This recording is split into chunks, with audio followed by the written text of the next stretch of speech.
This channel is part of the History Hit network.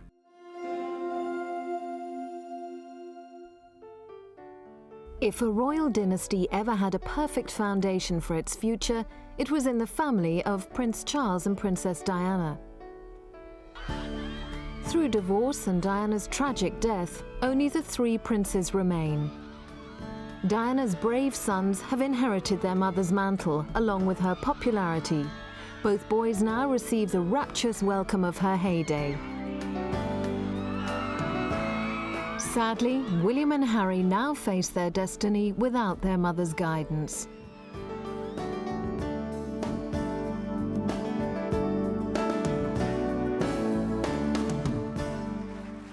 Spring 1998, a visit to Canada and a time to laugh again. This was the first appearance of the Wales trio. They had found light after the awful darkness of Diana's death.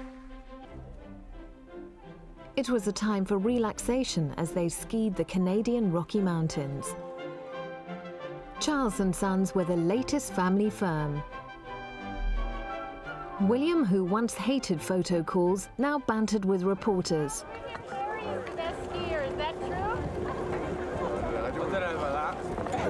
We might have a family argument. We'll see.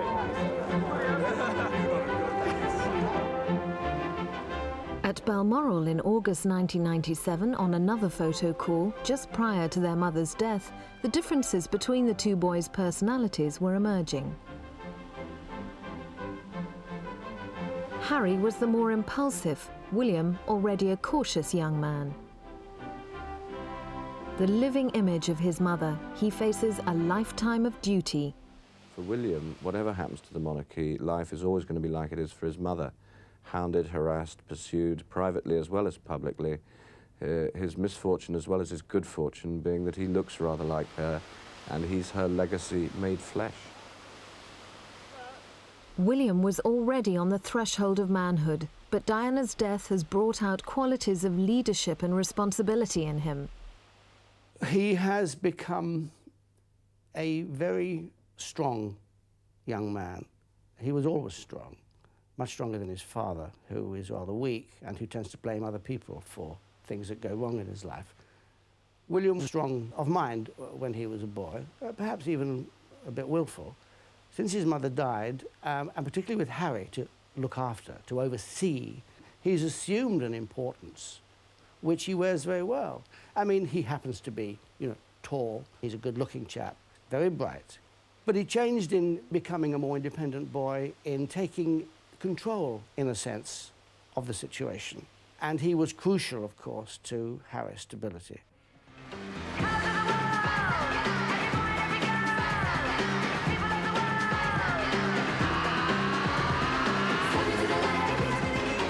Shortly after Diana's death, Charles took Prince Harry to South Africa. In Johannesburg, they attended a Spice Girls concert. Harry relished the attention they gave him. It was a time to laugh and smile again, and to let his father join in the fun.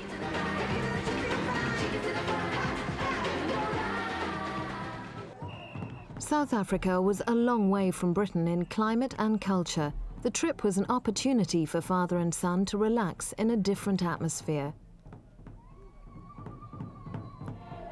The tour helped Harry create a geographical and emotional distance from the traumatic events since his mother's death. He's become far more reflective. There are long periods, I understand, where he is very sort of contemplative in a way that he wasn't before. Well, he's only a young boy.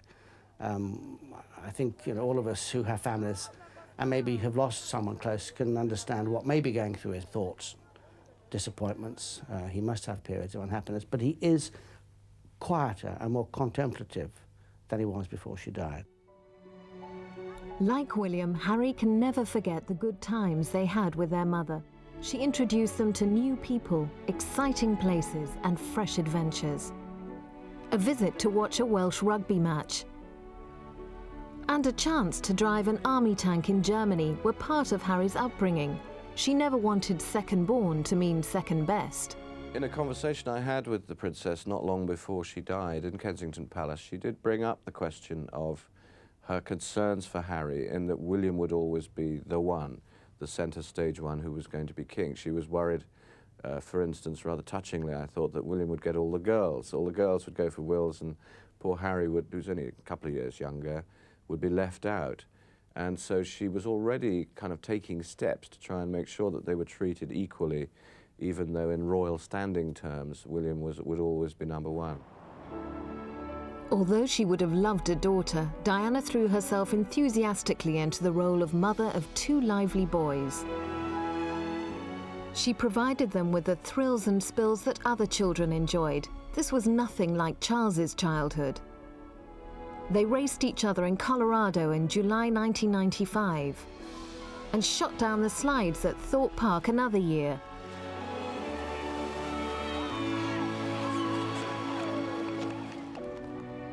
Distant summers of their past with their memories of a gentle and affectionate mother will always be in their hearts. But Diana was accused of upstaging her estranged husband and of spoiling her sons with too many lavish foreign holidays. In a way, perhaps you spoil them with treats. I don't think you can spoil children with too much love and attention. I think that's a myth. But I found that she didn't spoil them in terms of being a sensible mother. She was very good at nagging them about their manners. And as a result, they're both beautifully mannered boys. William will be the next Prince of Wales, and Diana knew she had to prepare him for the role. In March 1990, St. David's Day, she took him to Wales to meet people from the Principality. He was only 7 years old. As a mother, Diana was very particular about certain things. Diana was fanatically tidy, and so she was always reminding them to pick up things. That's the sort of things that mothers do. I mean, that's normal. To have somebody come along and nag you, I think is keeping you in touch with reality. You know, life is not easy, and you have to learn to look after yourself, and I think she gave a lot of that. She was a very well-balanced mother in that sense. Diana got involved in many humanitarian causes. In 1991, accompanied by her friend Baroness Margaret Jay, she not only challenged prejudiced views about AIDS, but broke the mould of traditional royal speeches. Publicity about HIV seems to veer between sex and death horror stories at one extreme to complacency at the other. But behind this confused picture lies the reality of a growing worldwide affliction and untold private suffering. HIV does not make people dangerous to know, so you can shake their hands and give them a hug. Heaven knows they need it. In one handshake, Diana dispelled the myth that touching transfers the virus. She made many visits to AIDS centres such as this hospice, with its emphasis on living. Patients welcomed her. On several private occasions, Diana took her sons along with her. Harry was only 9 years old when he visited Adrian Moore Jackson, who was dying of AIDS. He and William went to his flat to see him. This could never have happened in previous generations. They stayed, talked, and they learned from this. They were being shown things, they were being told things, they were being introduced to people. They were sitting on the beds of patients, playing little games with them. And they were being with AIDS patients and others. And the wonderful legacy that Diana led. And if this drawbridge between the 20th century and the millennium was her, through the children. Diana also visited hostels for the homeless, such as Centrepoint in London, and talked to the occupants about their problems. She wanted William and Harry to have a social conscience and not lose sight of real life outside palace walls. They visited Centrepoint with her, and William took an early interest in her work for the underprivileged. She was concerned that they weren't going to grow up spoiled or sort of too much within that tradition. And she used to love taking them to see, the homeless and wear the jeans and just, go down to brass tacks. I mean, she was terribly concerned that they should see that side of life. She desperately wanted to get them away from the life of privilege, which she knew that they were destined to lead for the rest of their lives. She feared they would grow up like Prince Charles had grown up. She didn't want them to see reality through the polished windows of a passing limousine. She wanted them to know it as she knew it. Highgrove was the Wales family's country home. Holidays were spent at the Spanish royals' summer palace. They watched polo matches with their mother. And there was real excitement when Prince Charles won a trophy. Unlike earlier generations of royal heirs, William and Harry were not educated by a palace governess. They attended kindergarten and mixed with other children. Then they went to Weatherby's, a London day school. Both boys enjoyed games.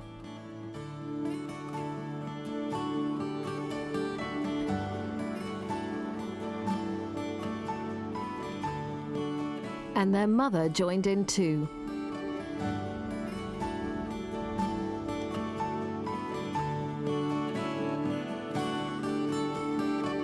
The reward of a loving hug made it all worthwhile.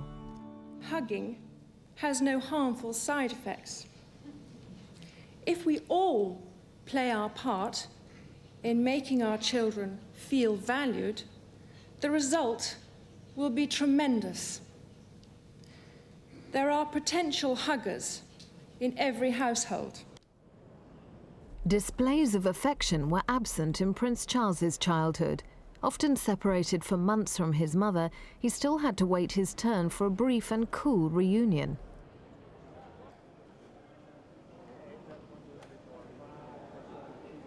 There could be no greater contrast with Diana. After a brief Canadian tour, she scooped her children into her arms.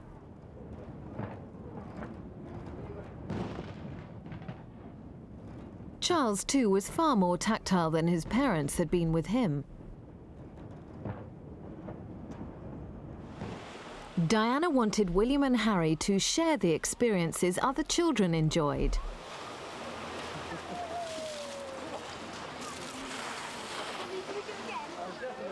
While Diana believed it was essential for William and Harry to sample life outside castles and palaces, she was criticised for straying too far from traditional patterns of raising royal children.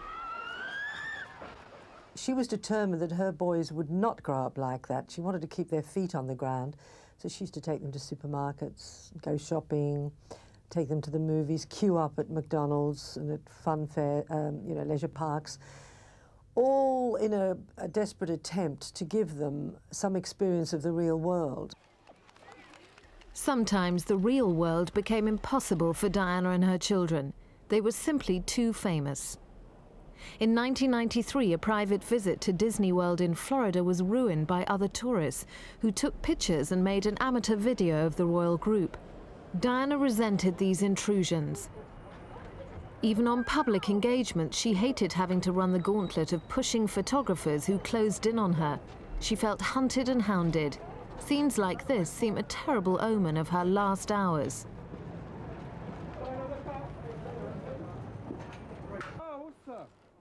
Above all, Diana loathed the media scrum and the battles with paparazzi when she was out with her sons. The constant attention upset them. I remember a terrible fight in the street in Austria when William and Harry were caught right in the middle of it. Two Italian paparazzi tried to, really get literally right up their noses. It was ridiculous. They're trying to take pictures from this sort of distance.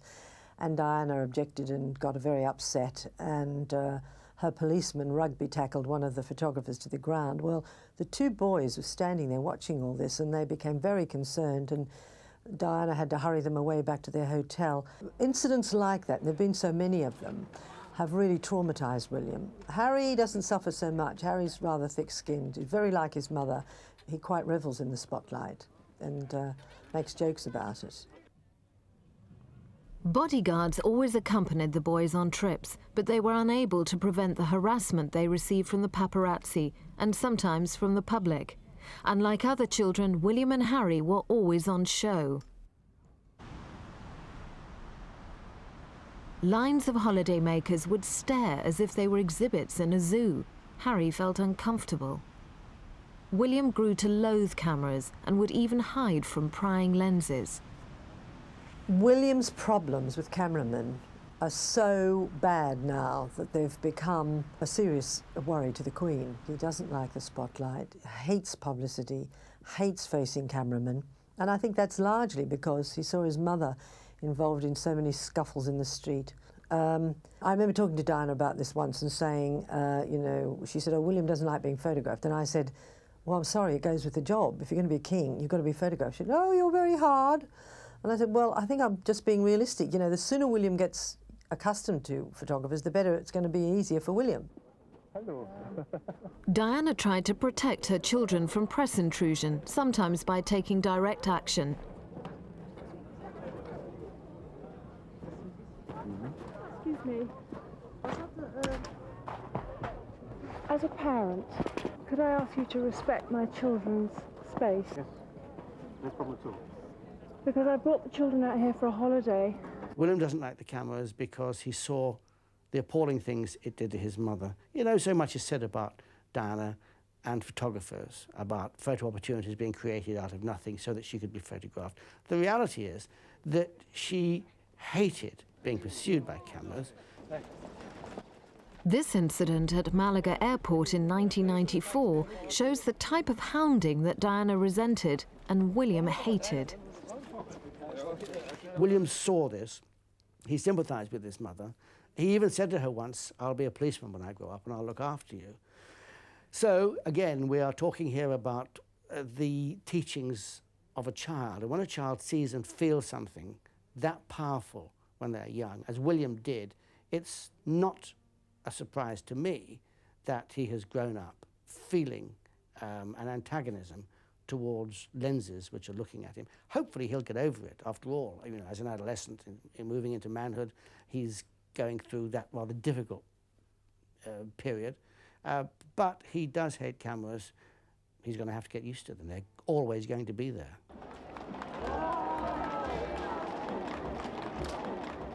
On state and ceremonial occasions, William and Harry accepted they would be on display.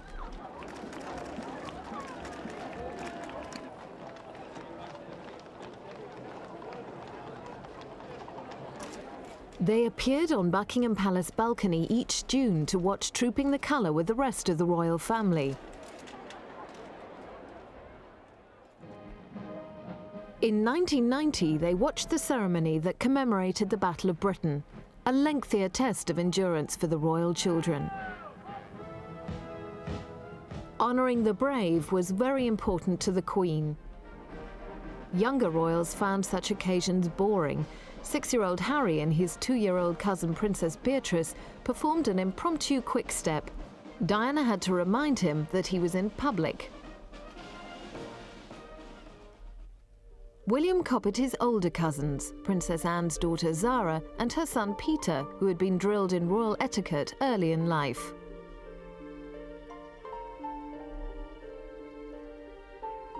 After church at Easter and Christmas, the royal family were on parade for the crowds and the cameras. Diana felt under pressure to make her lively young boys conform to the standards of the senior royals. As heirs to the throne, she was training William and Harry for public service, showing them how to greet people who had waited hours in the cold to see them. Diana's special touch with ordinary people was a gift her sons have inherited each in his own way.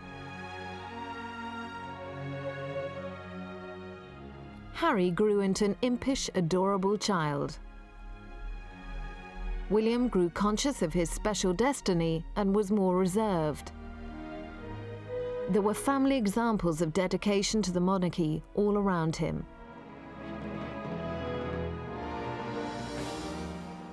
In October 1991, when William was 9 and Harry 7, they accompanied their parents on a visit to Canada, their first official visit as a family.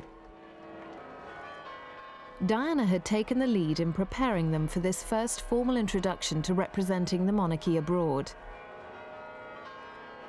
She had no idea that this training would help them respond to public sympathy after her death. Despite images of unity, Charles was distant from his family. Diana and her boys were often apart from him. She tried to make up for his absences. Diana really loved her boys. Some people say she almost smothered them when they were little. But because her marriage wasn't working, she put all her emotions and love into those two children. It's a very common thing. And she used to take them into bed with her, and she'd hug them and kiss them, and they'd sit and watch television with her. And if they were ill, she would go into hospital with them. I mean, she really was a very good mother. And anyone else that intruded on her space as a mother, she didn't like. As they sailed from Canada on the royal yacht Britannia, the Prince and Princess of Wales were visibly ill at ease. Aboard Britannia 6 years earlier, the story appeared to be a happier one.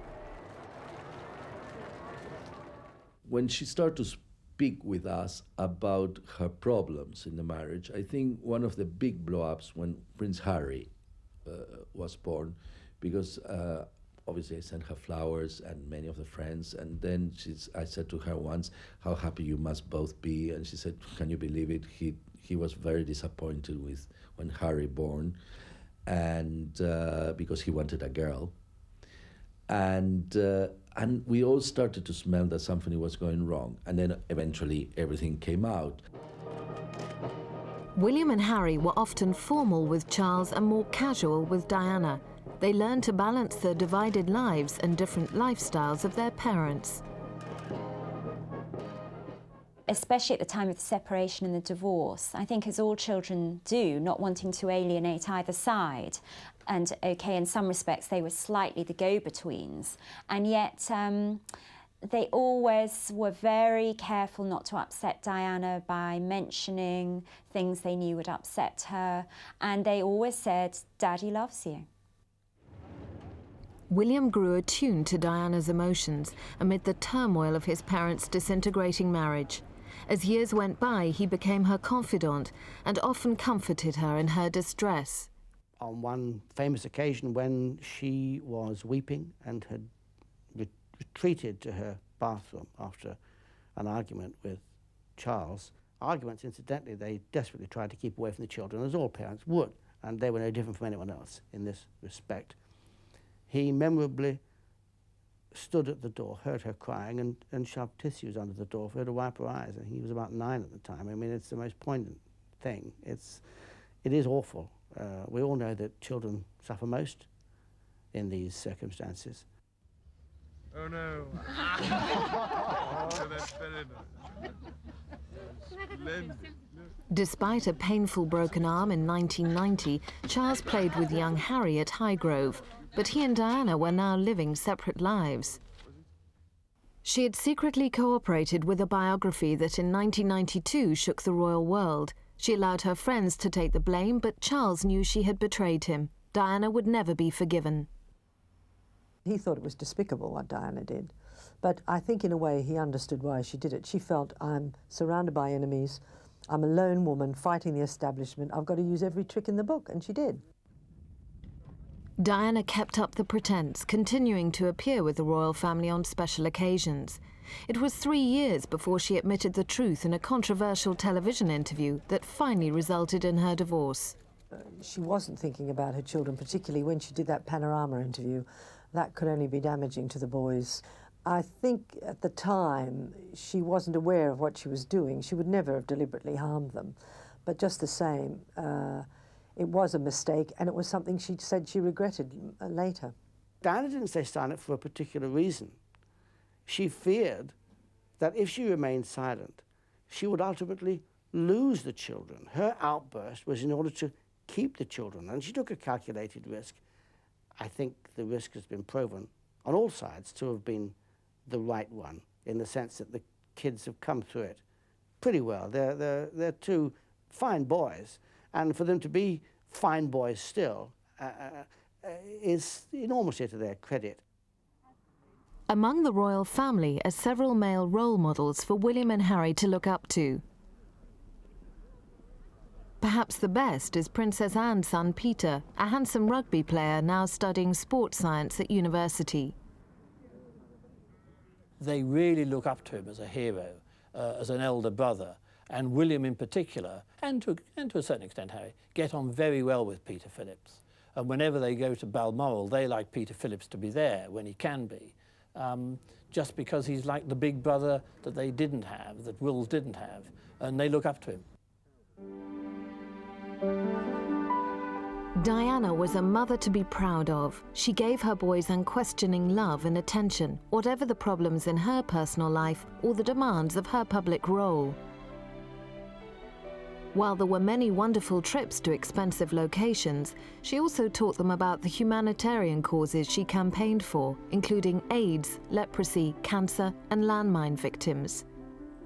Diana's enemies ridiculed her good intentions, whether in her charity work or with her children. She was frequently accused of courting the media and rivaling her husband with photo opportunities of herself as the better parent. If they competed for the love of their children, it was like all divorced parents. When holidays come around, they both try to give them great treats. Well, for instance, you know, that is the fantastic advantage of having a broken home. You get 2 lots of presents at Christmas, you get 2 lots of holidays, so it's not all bad. As her marriage broke up, William and Harry became Diana's male escorts for some evening engagements.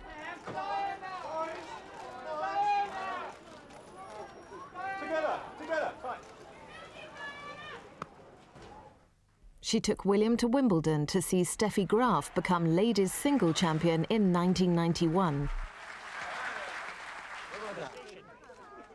And to Cardiff, the Welsh capital, in 1993. But William was happiest in the seclusion of the royal estates. She knew that the best time William had was when he was away from London, away from the paparazzi, on the royal estates where he could be shielded from all the publicity. And she knew that he liked things like shooting and riding and all the country he-man pursuits that royal men enjoy, and that she couldn't provide, living in an apartment which is virtually like a flat in London, with no garden to speak of. So they were much better off with their father, and she accepted that. Diana often took her boys out of London to see close friends such as Lady Annabel Goldsmith at her large home in nearby Richmond. There were various homes, just using Annabel Goldsmith's home as an example. They would phone up and say, she would phone up and say, oh, do we fancy coming down for Sunday lunch? We've got about 10 or 12 people coming with their children. Oh, Diana would love that. Great, get in the car, let's go. And they had a great time there. The boys fooled around with the other boys, who were all the children who were and girls roughly the same sort of age. And it was just a fun Sunday lunch. Polo is a game for right-handed players like Charles. William is left-handed and cannot follow in his father's sporting tradition. While his elder son excels at swimming, as Diana did, Charles has high hopes for Harry. Harry is quite sporty, and I think it's very likely that if he's right-handed, he'll play polo, perhaps because his father will like him to play polo. Charles is a man who likes family traditions to go on.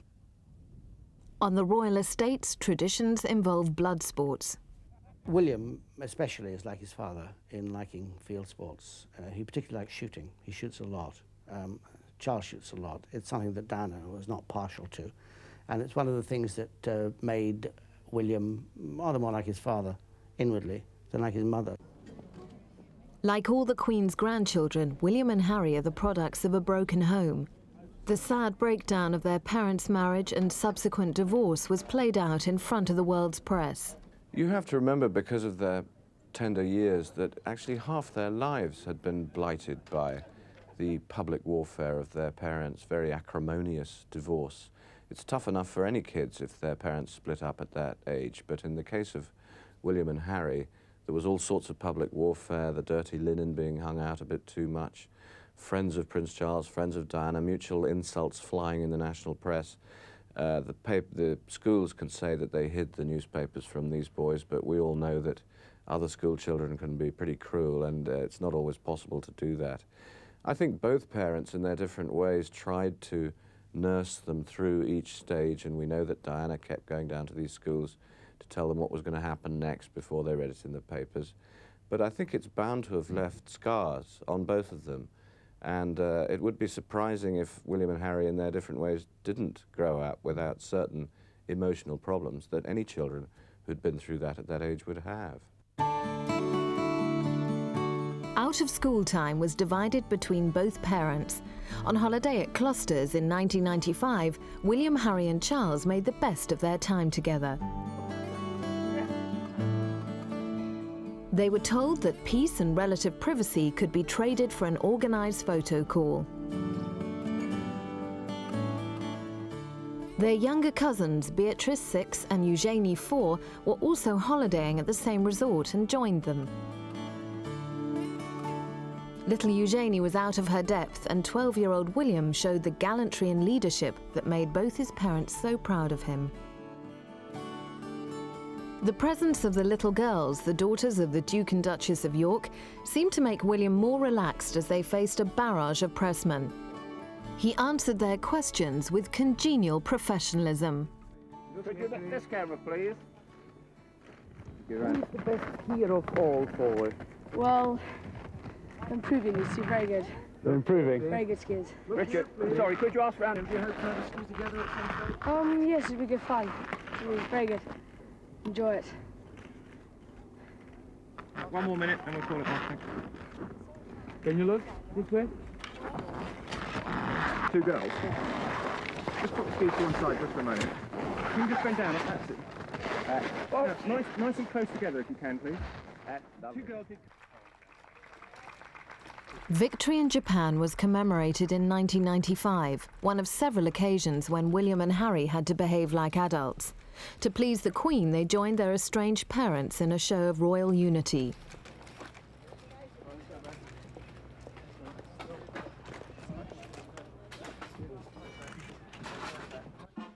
Harry, nearly 10, found it difficult to concentrate and looked to his parents and older brother for guidance. William, 13, had already learned to cope with the pomp and pageantry that marks so many royal occasions.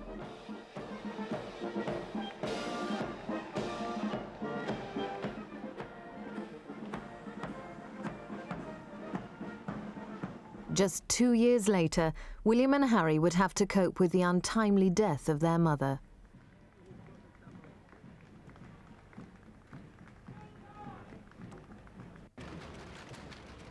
After 5 years at boarding school, William started Eton College in September 1995. Eton was chosen for its close proximity to London and Windsor Castle. Charles refused to send him to the Scottish school Gordonston, where he himself had been very unhappy as a student. Eton had educated Diana's father and brother. Now the school will help prepare both William and Harry for the challenges of a monarchy into the new millennium. Diana sought William's approval before sending him there. She treated him like a grown-up, which is what every teenager longs for. She'd ask his advice, say, well, William, what do you think about this? Should I do this or shouldn't I? Now, that is very flattering. And she didn't tell him what to do. I mean, Prince Charles is exactly the same. I've heard this for several years now, that whenever they decide that they're going to go somewhere or do something, or there's going to be a photo call, they say, well, we were thinking of doing this, what do you think, William? And they also ask Harry. And they ask for their input. Diana identified in William personal qualities lacking in his father. While she actively groomed her elder son to be king, she also shared many private confidences with him. She did drop an incredible amount of responsibility on William's very slim young shoulders. He was, barely 10 years old when she started revealing how she felt in front of him. And I think as a result, William's matured very fast. He's much more mature than most boys of 15. But that's also perhaps because of the daunting burden that lies ahead of him, the monarchy. And when you're 15, you might want to be a rock star or a nuclear physicist. You don't want your life mapped out for you. Kids of that age want to feel free. All their school friends are talking about, I'm going to backpack around Africa or something, and he doesn't have that choice. It's very sad. I've heard Prince Charles talk about how awful it is to have your whole life mapped out for you, and I know William's a very sensitive boy, and he'll have absorbed a lot of that and think, well, I've got the same fate awaits me, sitting around waiting for my parent to die so I can become king. William's confirmation service in March 1997 was the last time the four members of the Wales family were seen together in public. Diana and Charles had agreed to act in harmony for the sake of their children, who had suffered from their parents' all-too-public divorce. By this time, Diana had resolved to leave behind the bitterness of the past and had forged a new friendship with her former husband. With her generous divorce settlement, she was seeking an independent life. She felt relaxed enough to kiss Charles goodbye at William's speech day in May 1997. They would never be seen in public again together. While holidaying in the south of France in summer 1997, Diana fell in love with Dodi Fayed. It's been reported that when the first pictures of Diana and Dodi in that sizzling embrace in the Mediterranean were appearing in the press, Diana rang William and warned him, tipped him off that the pictures are about to appear. And his reaction was fine. He just said, look, Mum, whatever makes you happy. He was called a mum. And, you know, he was fine about it. He knew Dodi. He'd met him on the holiday they all shared in the middle of July. Diana and Dodi had 2 further holidays without her boys. On the warm Mediterranean Sea, she made plans for a bright new future, perhaps even for marriage. Diana would have never married Dodi without the consentment of the 2 children, and Prince William more than that, because she always said that Prince William was her anchor, and she admired the boy enormously. They cruised the Mediterranean aboard the luxurious yacht Johnny Carl. William and Harry witnessed Diana's budding romance. But the children, don't forget, she took them on the boat, and they had a wonderful time. Not probably William. William was not so happy, but the little one was thrilled, all the games, all the thing. And it was probably to accustom them to the situation. And when I asked her, are you going to marry him? And what's your children's reaction? She said, Elsa, I rang up William. So it was the answer. And he said, Mommy, I want you to be happy. My understanding is that they felt that their mother was being claimed rather too much before their very eyes. It may well be that they'd never been up close with their mother and a romantic friend before in the way they were on holiday with Diana and Dodi in Saint-Tropez. So it may be that they were just seeing something that, because their father is still very much alive and they're very fond of their father, they found rather uncomfortable, made them feel rather uncomfortable. But they did not like him very much. That is what the people close to them say, and that is what I believe. On the last Saturday in August, Diana and Dodi had dinner together at the Paris Ritz. Shortly after midnight, they left to make the brief journey to Dodi's apartment, where he had a diamond ring awaiting his princess. Pursued by paparazzi and driven too fast, they crashed in a Paris underpass. Diana died in hospital. In the new life she was embracing, she had exercised the previous one and dismissed its wiser safety precautions. Had she been with the boys, of course, she would have been completely differently protected. She would have had a royal protection driver, very well trained by police methods. She would have had probably a follow-up car, making sure that the paparazzi were at a distance. But of course, one part of her deliberately didn't want that, and she did very much feel liberated from many of those constraints in her private life when she gave up being Her Royal Highness and having the trappings of royalty. So, as on many things, she herself was ambivalent. There were moments, obviously, when it would have been very helpful to have proper police protection, but there were other moments when she really wanted to escape, and I suspect that the second one, when she wanted to escape, were more important than the first. Millions of flowers were left outside Kensington Palace, Diana's London home. On the evening before her funeral, William and Harry went there with their father to see these touching tributes. They were amazingly composed and seemed to draw strength, as their mother had, from the love of ordinary people.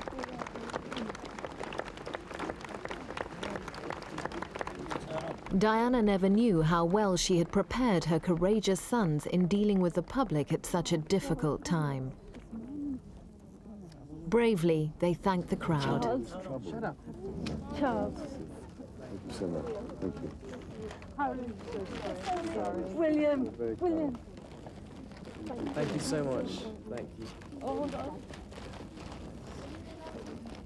Thank you very much. William, we love you. Love you.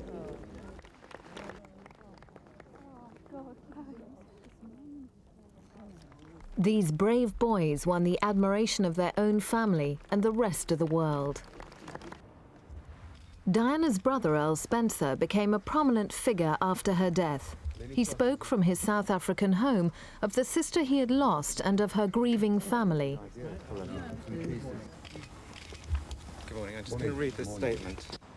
All those who've come into contact with Diana, particularly over the past 17 years, will share my family's grief. She was unique. She understood the most precious needs of human beings, particularly those that suffered. And her vibrancy and sparkle, combined with a very real sense of duty, are now gone forever. It is heartbreaking to lose such a human being, especially when she was only 36. Above all, my thoughts are with William and Harry, and with my mother and two sisters, who are showing tremendous bravery in the face of senseless tragedy. I would ask you please, at this time, to respect the fact that Diana was part of a family, and amongst the general mourning at her death, realise that we too need space to pay our final respects to our own flesh and blood. For that, we will need privacy. Finally, the one consolation is that Diana is now in a place where no human being can ever touch her again. I pray that she rests in peace.